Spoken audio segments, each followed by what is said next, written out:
sure how familiar you are with that process, but I can tell you that currently in the Web3 space, pretty much like the traditional space, it is quite tough to sort of kindle this relationship at first, which is that you just have an open world dynamic. You just have artists from all over, and you can have to match them with collectors.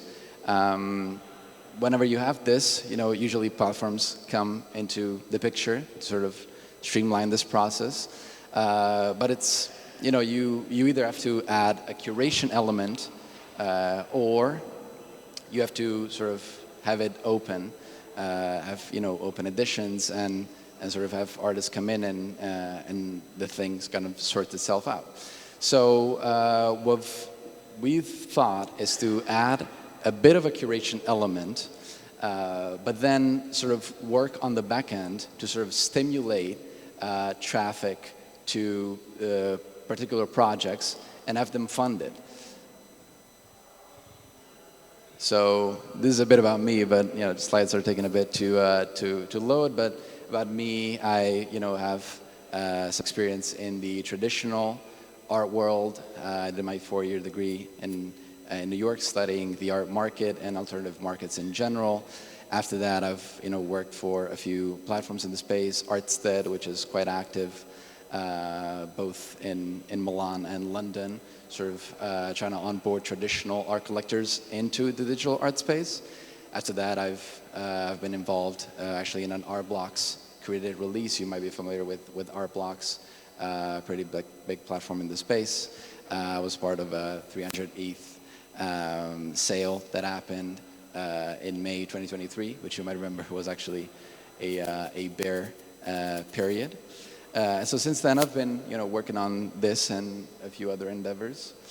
The goal that we set out to accomplish here is to bring patronage to the digital art space. So patronage, has a varied history. Well, in the history of art in general, to put it shortly, patronage is just collectors supporting artists long term, right? What we've seen in recent times is that as sort of the art object in itself has gained significant value. We've seen this slowly develop ever since the Renaissance. What we've seen is collectors supporting artists via commissions. So a singular collector will just ask an artist to create works for them, singular works.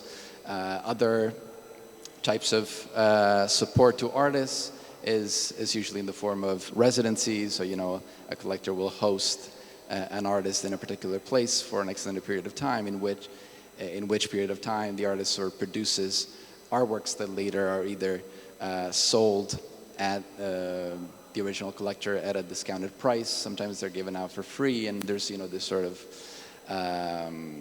of long-term relationship that kind of develops over time in this report with the collector. In the digital art space, this has been kind of a troubled relationship for quite some time. That's because what we've seen lead in the space, first of all, was very cheap art. And what that meant is that collectors were not really tempted to sort of develop this longer-term relationship with artists. So what happened was that at some point, collectors, after the boom and bust, collectors started slowly developing a taste for digital artists, and so slowly we've been seeing some form of relationships form between collectors and artists. The big hurdle is still that first off, there's plenty of artists because there's less of a barrier to entry in the space, and so this means that collectors are also again left in this open world of possibilities. As it comes to artists, it's quite tough to develop a taste in general in the space. Also, you have artists who are not really tempted to kind of build this relationship. They always try to chase new clients, and they don't have the usual protection that usually a gallery gives you.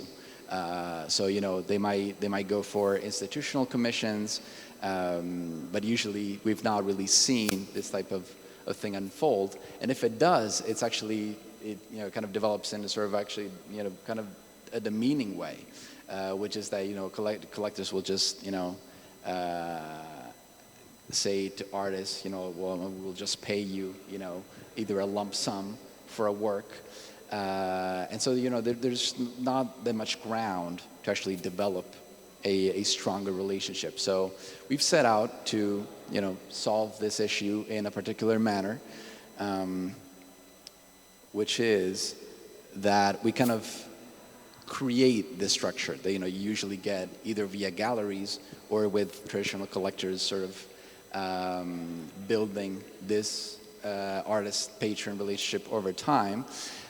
So what we do is we kind of take on a singular project by the artist. So we're not a gallery. We don't just take a percentage from all works and kind of have the artist sign this lifetime contract. So what we do is that we just help them out with a particular NFT collection, and in turn the patron gives out a lump sum of money at first and is then involved in the process. So a component of this is front row seats to the artistic production process. What happens is we try to include the collector in the production process in a way that has been actually gradually lost even in the mega gallery space. Collectors are not really tempted to form this relationship with the artists because they just want to invest in artists who are represented by blue chip galleries. So you kind of have this sort of vicious cycle where new artists cannot really come out, and you never really have this type of longer relationship unfold. But what I think is most relevant to, this type of conference, this is a technical conference, is the actual sales structure. So as mentioned before, what we do is we have an initial patron who pitches in money, and what we do is we have this money cover the production costs. So in a way, you have the collectors sort of investing early on in an artist, so they're not investing in the singular work because it's going to be an NFT collection. We've built this specifically for generative art collections, so we're talking maybe 100, 200, 400 discrete pieces. So what this does is that first off, it gives artists money to produce the works, which unfortunately in the digital art space is not too common. It is common in the traditional art space, but that's at the expense of the artist really being able to invest in their name and brand long term without signing a very disadvantageous contract with mega galleries. So what we do is, again, we have this kind of trade at first, a patron sort of investing in an artist's collection. That's to cover the production cost. After that, what we do is we sell off. Well, the patron in turn gets a few pieces from the final collection. We don't say a percentage to avoid sort of confusing the whole ordeal even more. So say it's like a 400 discrete pieces being sold in the entire collection. We just give out say 40 or 80 pieces from that said collection to the original patron. The following pieces are sold off then in a Dutch auction. You might be familiar with the Dutch auction system. It's quite typical in the NFT space, but I can get into it. We use a particular form of this, which is VRGDAs.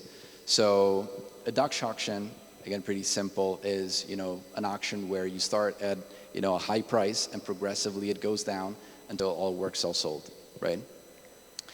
So then there's gradual Dutch auctions, which is that you add a time component that is stretched over time. So you could have a month-long Dutch auction where there's also some further custom dynamics happening during the auction. So maybe, based on how works are sold over a period of time, the price can fluctuate in a way that is not just, a curve.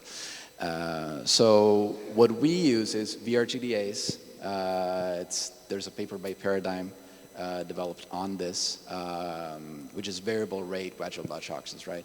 So so GDAs are just, the price can fluctuate, but it's still based on an algorithm. What we do is these are actual sort of manually put in, custom prices over time. So we kind of project what the interest is going to be in the collection long term, and we kind of adapt for it, right? So price is going to fluctuate over time. We know that based on, as the artist is working on the collection, funded by the original patron, over time, we are going to, kind of fuel interest in the collection as a whole, and that is going to have the price fluctuate, So based on when we're going to announce specific features of the art collection, then we have the price reflect for that, right? So in a way, it's kind of, using automated market makers, but make it custom, but also the focus is not really gas amortization, is to actually fuel interest and sort of have the upper hand when it comes to pricing, right? And of course, based on how high up the price goes, we kind of take on that money as we factor in risk. The artist is guaranteed to have a specific sum of money. We're pretty transparent on how much they get. That's of course based on how many works are actually sold. Hopefully it sells out. And then of course there's the promotion and curation element. Of course we take on that. As would a traditional gallery. Again, I mean, this is not too pertinent to what we're talking about here, so I'll leave it open, but again, I'm open to questions. And yeah, so there's that.